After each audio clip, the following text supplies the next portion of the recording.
స్పర్శతో నన్ను నడిపించు. దేవా నీ స్పర్శతో, దేవా నీ స్పర్శతో.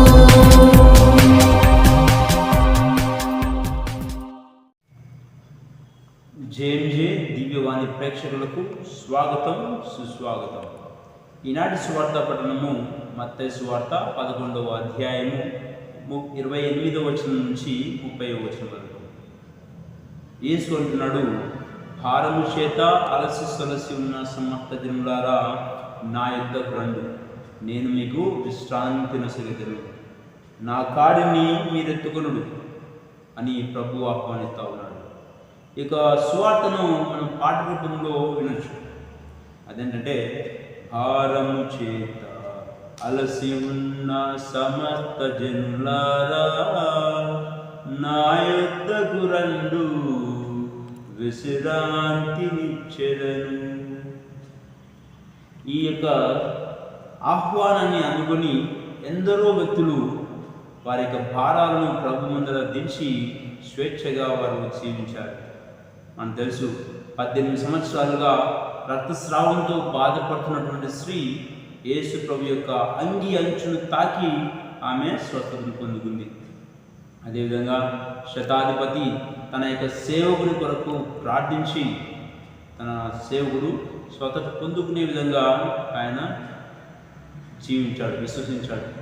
మరి అదేవిధంగా బర్తలోమీయు కూడా తను క్రీస్తును ఆశ్రయించి తన దృష్టిని ఆయన పొందుకోగలిగాడు. ఈ విధంగా అనేక మంది ఈ యొక్క ఆహ్వానాన్ని అందుకొని వారి యొక్క భారాలను దించి ప్రభు ముందర దించి వారి యొక్క జీవితాలను సంతోషంగా, ఆనందంగా, స్వేచ్ఛగా జీవించగలిగారు. మరి ఇదే ఆహ్వానాన్ని మనకు కూడా దయచేస్తూ ఉన్నాడు. మరి అదేవిధంగా బర్తలోమీయు కూడా తను క్రీస్తును ఆశ్రయించి తన దృష్టిని ఆయన పొందుకోగలిగాడు. ఈ విధంగా అనేక మంది ఈ యొక్క ఆహ్వానాన్ని అందుకొని వారి యొక్క భారాలను దించి ప్రభు ముందర దించి వారి యొక్క జీవితాలను సంతోషంగా, ఆనందంగా, స్వేచ్ఛగా జీవించగలిగారు.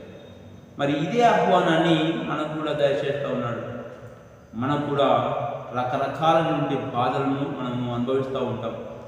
శారీరకంగాను, ఆర్థికంగాను, కుటుంబపరంగాను, సంఘపరంగాను, ఉద్యోగం చేసే స్థలంలోనూ రకరకాల బాధలను మనం అనుభవిస్తూ ఉంటాం. మరి అలాంటి బాధల సమయంలో మనం ప్రభువును ఆశ్రయిస్తున్నామా, లేకపోతే మన సొంత తెలివితేటలతో, సొంత శక్తి సామర్థ్యాలతో దాన్ని పరిష్కరించుకోవాలని చెప్పి కష్టపడుతూ ఉంటాం, కానీ ఫలితం అయితే కనిపించడం లేదు.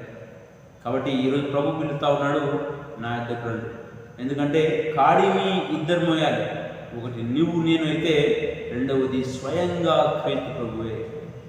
కాబట్టి క్రీస్తును మన మధ్యలోనికి ఆహ్వానించాలి.